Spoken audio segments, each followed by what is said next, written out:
Non. Qu'est-ce qui va se passer dans cette masterclass? Le temps que les gens arrivent tout doucement. On va d'abord rapidement venir sur la culture védique, donc du yoga et de l'ayurveda. Qu'est-ce que c'est? Hop, ça va prendre 3 secondes. Ensuite, l'anxiété. Comment on perçoit l'anxiété d'après cette culture ancestrale? Et puis ensuite, eh bien, on va se mettre dans la pratique avec donc une routine, la routine du matin. Quels sont ce qu'on appelle les dinacharya, les rituels journaliers que vous pouvez faire donc tous les jours. Il y en a 5 le matin. Ok, enfin 5, avec 5, 2, il y en a un, il y en a 5 dedans, ça fait 10 en tout, enfin 9. On aura ensuite bien sûr le programme du matin, comment on peut faire du yoga très tranquillement sur le sol, on verra peut-être sur une chaise si on a le temps, en tout cas ce sera une séance sur le sol, pour éveiller et bien sûr pour déjà combattre l'anxiété. Ensuite on aura les shoots de la journée, 3 petits shoots, qu'est-ce qu'on peut faire silencieusement, sans que personne nous entende, pour relaxer, pour tout doucement enlever cette anxiété. Et puis ensuite on ira sur les routines du soir et le programme du soir. D'accord? Donc vous avez vraiment normalement un bagage, dans 1h30 vous aurez un bagage qui est vraiment tiré de la culture védique d'il y a 4000 ans pour savoir comment vous pouvez réduire votre anxiété. On y va? On est parti? Ok. Alors très rapidement, le yoga, l'ayurveda. Ce sont des cultures qui viennent donc de ce qu'on appelle la culture védique qui s'étend quand même sur plusieurs millénaires. On va dire que ça commence à peu près aux alentours de moins 3005 avant notre ère, il y a pratiquement 5000 ans. Et puis ça va jusqu'au tout début, jusqu'à peu près 500, d'accord, de notre ère. Et donc pendant ce temps-là, eh bien, il y a eu des textes qu'on appelle les Védas, des textes védiques, des textes anciens, qui ont été souvent rédigés par des sages en Inde. Alors on appelle l'Inde aujourd'hui, mais bon, ça parle la vallée de l'Indus, le royaume gréco-indien, enfin il y a plusieurs, ça a changé un petit peu, bon voilà, peu importe. Et donc ils ont mis au point une science de la vie. Science, ça se dit donc Veda comme connaissance, et la vie, ça se dit Ayur. Ayurveda. Ayurveda, c'est la science de la vie. C'est en fait le premier concept de médecine au monde. D'ailleurs, l'OMS aujourd'hui reconnaît l'Ayurveda comme un concept de médecine, et c'est ce qu'on appelle la médecine traditionnelle indienne. Ok. C'est un peu quelque chose de très scientifique, en même temps d'un petit peu spirituel. D'accord? C'est ça qui est aussi intéressant. Et puis bien sûr, on a le yoga. Eh bien, le yoga, c'est tout simplement quoi? C'est la pratique physique qui est conseillée dans l'Ayurveda. Si vous allez faire une cure ayurvédique en Inde, on vous conseillera toujours de faire, bien sûr, les soins, l'alimentation spécifique pour vous, mais bien sûr du yoga et de la méditation. Ok. Je pause. Maintenant, comment on peut considérer l'anxiété d'un point de vue de l'Ayurveda? Alors pour ça, il faut juste comprendre les fondements et je vais essayer de vous les résumer en à peine 3 minutes. Alors les gens qui connaissent l'Ayurveda vont faire « Ok, on va voir comment il va nous faire ça. » Ok, on a 3 piliers pour la vie. La vie a besoin de vraiment 3 piliers. La première, c'est ce qu'on appelle l'énergie, le mouvement, le battement du cœur, la respiration, d'accord?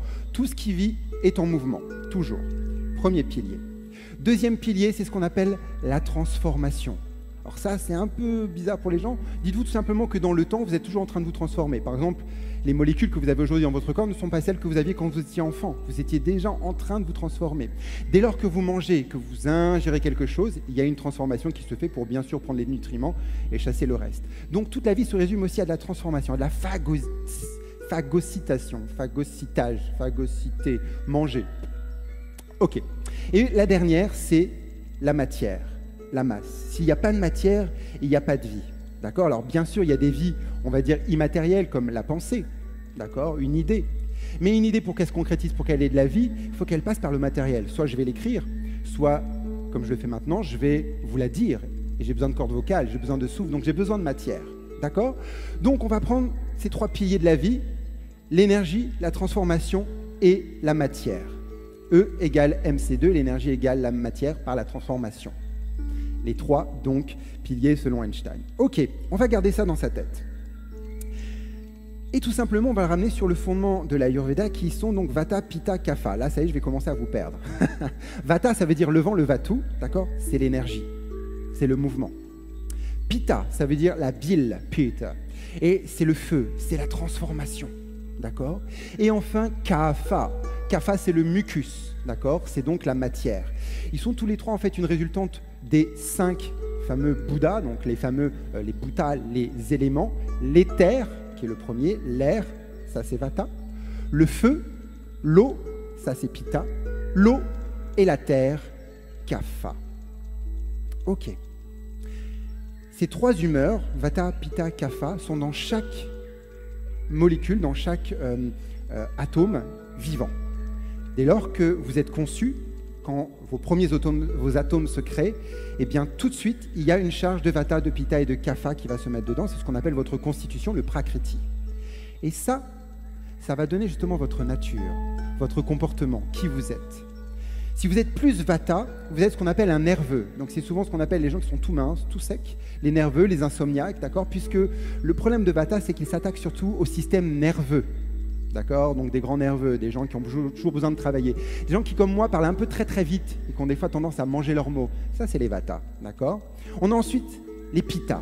Les Pitta, eux, sont beaucoup dans l'émotion. D'accord? Je dis toujours le français est très Pitta, parce que sur les réseaux sociaux, c'est ça. Hein. J'ai raison. Non, c'est moi. Non, c'est moi. Ça, c'est très Pitta. Le leader, celui qui va avoir raison, celui qui est dans le sentiment, qui veut mener les gens. Alors, c'est très positif, mais ça peut être aussi des fois un peu négatif. Et c'est des gens qui sont vraiment en inflammation, dans la passion. Donc, au niveau des problèmes aussi, on verra après les pathologies très rapidement. Et puis on a le Kapha, et le Kapha, donc lui, il est plutôt bien dans la masse. Alors ça peut être de la masse musculaire, ça peut être de la masse osseuse, ou alors de la masse graisseuse, mais c'est toujours des gens qui ont de la masse, de la matière, d'accord? Très rapidement, les Vatas sont très minces, donc eux, c'est des problèmes sur le système nerveux et le système intestinal. Les Pitta, le feu, sont dans l'entre-deux au niveau de la morphologie, eux ont des problèmes d'inflammation, donc des remontées gastriques, des problèmes de peau, des problèmes d'infection très courantes. Et puis les Kapha, eux, c'est tout ce qui est mucus, donc tout ce qui va être problème ORL, problème des poumons. Par exemple, le Covid est une maladie Kapha. Toutes les pathologies d'un point de vue ayurvédique sont répertoriées Vata, Pitta ou Kapha. C'est très logique en fait, bizarrement. Et vous allez voir que petit à petit, si vous rentrez dedans, vous allez comprendre assez vite. Ok. Maintenant, je reviens sur le thème de notre masterclass. Maintenant que vous avez ce savoir, on va venir sur l'anxiété. Et vous allez alors comprendre qu'il y a trois formes d'anxiété. Il n'y a pas une seule anxiété. L'anxiété, c'est quoi? Il faut le rappeler, c'est un état pathologique, voire complètement chronique, de stress, d'accord, de peur tout le temps. Et il y en a trois, qui sont les trois doshas. L'anxiété Vata, l'anxiété Pitta, l'anxiété Kapha. C'est presque fini. Hein. L'anxiété Vata, donc, c'est l'anxiété la plus commune, c'est l'anxiété du nerveux. D'accord? C'est celle qui est vraiment la plus chronique, la plus profonde. D'accord? Et celle-là, eh bien, elle entraîne donc des gens qui sont toujours anxieux, toujours dans la peur, toujours voilà, gros problème d'insomnie, d'accord? Ça s'endort très tard, d'accord? Et du coup, ça entraîne des problèmes de sommeil. Et vous allez voir que ce qu'on va faire aujourd'hui, ça travaille aussi sur les problèmes de sommeil. D'ailleurs, souvent, moi, quand je fais mes ateliers ou quand je vais sur des clientèles bien spécifiques, nerveuses, je sais que je travaille et l'anxiété et les problèmes de sommeil. Donc, si vous avez des problèmes de sommeil, vous êtes bien tombé. La deuxième anxiété, c'est celle des Pitta, et c'est l'anxiété émotionnelle. Celle-là, elle est un petit peu plus sournoise, mais vous allez très vite la comprendre. Elle est en fait engagée par les sentiments, les émotions. Par exemple, les émotions réfrénées, c'est très fréquent chez les Pitta. Ces émotions qu'on va avoir qui sont très fortes et qui vont tourner, qui vont être ressassées, qui vont créer une anxiété. Oh, j'ai dit quelque chose de mal, oh là là là, ou ah, il m'a embêté, oh là. Donc quelque chose qui a été vraiment négatif et qu'on est toujours en train de ressasser. Et même parfois, quand c'est passé, quand c'est fini, ça ressasse encore. Donc c'est vraiment une forme d'anxiété qui va, ce qu'on appelle, vous bouffer de l'intérieur. C'est vraiment ça, hein, au niveau de l'estomac, au niveau voilà, de ce côté feu. D'accord? La troisième anxiété, c'est pas la plus courante, mais elle est là aussi, et d'ailleurs elle est très prégnante dans cette un peu période d'épidémie. C'est une anxiété qui vient plutôt par le cassage des habitudes. Les Kapha adorent avoir des rituels, des habitudes. Ils ont besoin, c'est une sécurité pour eux d'avoir des repères. On verra ça tout à l'heure, les fameux gâtis. Et quand il n'y a plus de repères, c'est-à-dire quand d'un seul coup on vous demande de mettre des masques, quand d'un seul coup on vous confine, quand d'un seul coup toutes les règles changent, eh bien là il y a une anxiété qui se crée. C'est une anxiété de Kapha. Donc vous voyez qu'il y a trois anxiétés bien différentes et qu'on travaille de façon très différente également. Donc soit on va travailler sur le système nerveux, d'accord, les Vata donc qui sont froids et secs, soit on va travailler sur l'émotion, les gens qui sont chauds et humides, soit on va travailler sur l'anxiété de l'habitude, ça c'est les Kapha, donc plutôt le froid et l'humide. J'espère que vous m'avez suivi, j'espère que vous avez pris quelques notes, peut-être pas, c'est pas grave. Maintenant par contre il faudrait prendre des notes, parce qu'on va commencer tout de suite, ça y est, on est lancé dans les routines. Alors, selon l'Ayurveda, il y a ce qu'on appelle les dinacharya, les rituels de la journée. C'est très important d'avoir des rituels dans sa journée, parce que quelque part, ça crée ce qu'on appelle une dimension sacrée. Et on les a tous. Se brosser les dents, j'espère que vous le faites au moins une fois par jour, prendre une douche, faire son lit. Et on a plein d'adages là-dessus qui nous montrent que quand on délaisse justement les rituels, on délaisse un petit peu sa vie. Hein. On fait sa vie comme on fait son lit, ce genre de choses. Voilà. Il y en a plein comme ça. Alors, je ne vais pas rentrer dans tous les rituels possibles, tous les rituels qu'il faudrait, par exemple, pour manger. D'accord, ça serait carrément une autre masterclass sur comment manger selon l'Ayurveda. Mais on va voir ici les 5 rituels que vous pouvez mettre en place le matin. Ils sont très simples. Certains vont vous dire non, ça c'est pas pour moi. Essayez, peut-être, essayez. Alors, le premier, c'est celui qui pose le plus de problèmes. Alors, il s'appelle Usha Purvam Bodha. Alors, je vais vous le faire comme ça. Bodha, ça veut dire le réveil, l'éveil, d'accord, la curiosité, mais aussi donc le réveil. Purvam, ça veut dire avant.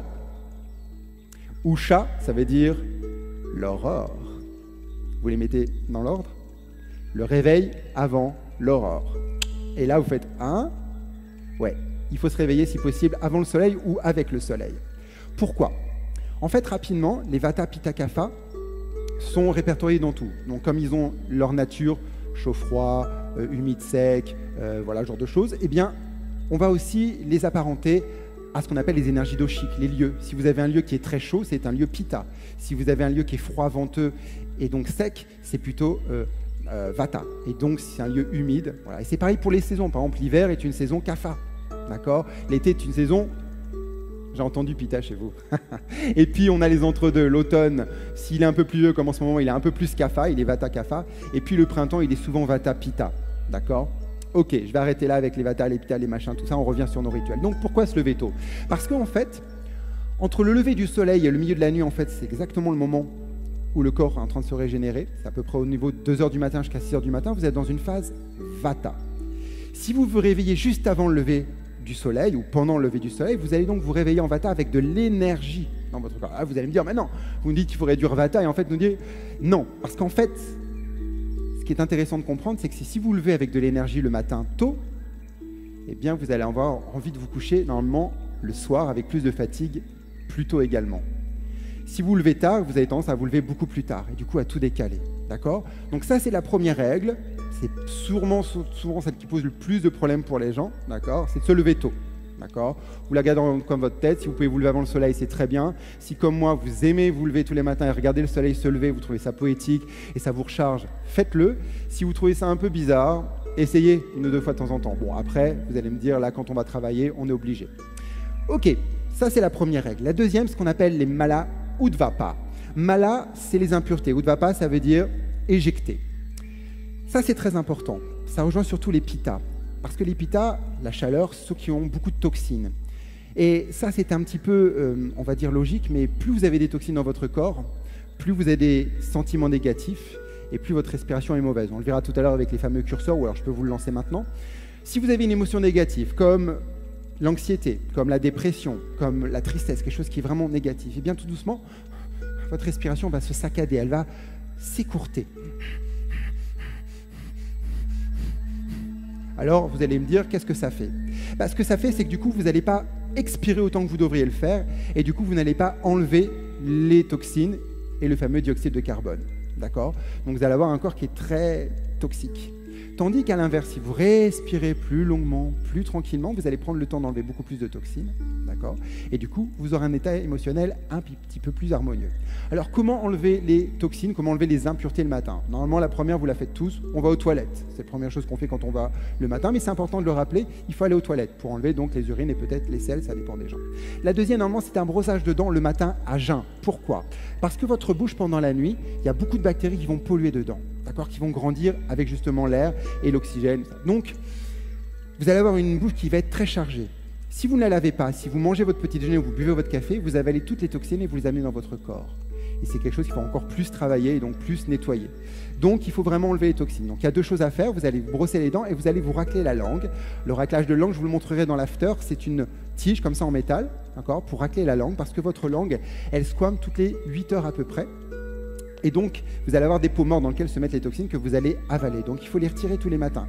En Inde, tout le monde fait ça. En Inde, tous les gens se raclent la langue le matin, d'accord? Chez nous, on trouve ça un peu bizarre, mais c'est tout à fait normal. L'autre nettoyage, c'est de vous nettoyer le nez et toute la zone orale avec de l'eau chaude salée. Donc c'est ce qu'on appelle le neti, c'est un petit arrosoir qu'on met dans le nez et qu'on fait couler, qui va venir remplir tous les sinus et les nettoyer. Je vous rappelle que les sinus sont les filtres qui vont filtrer l'air qui rentre dans vos poumons. D'accord?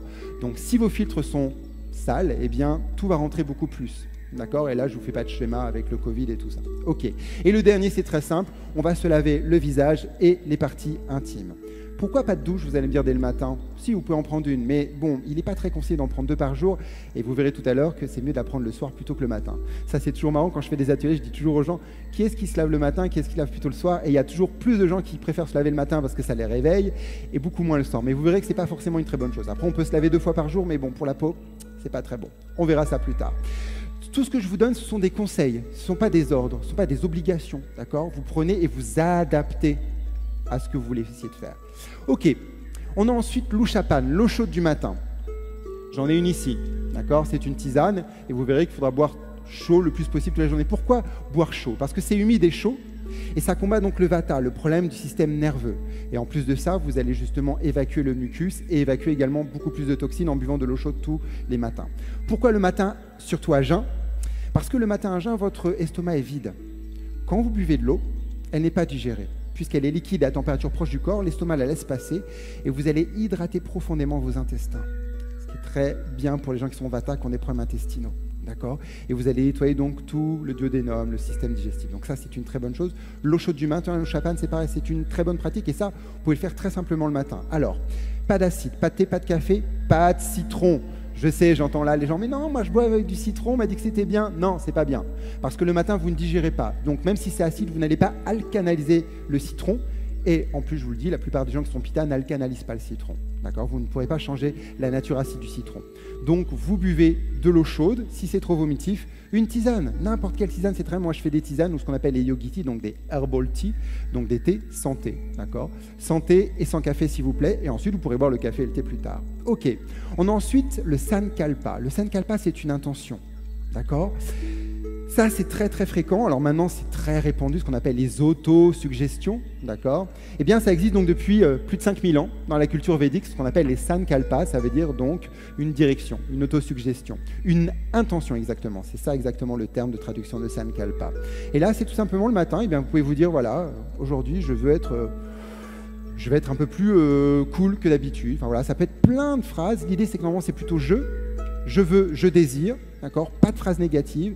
Et bien sûr, pas de phrase non plus négative dans le fond. Hein, c'est « je veux pas la mort de mon voisin ». Non. D'accord, je veux à la rigueur qu'il déménage peut-être, mais non, même pas. Il faut que ça reste positif, d'accord? Ça, c'est très important. Et puis, on finit par Prachadana, la respiration.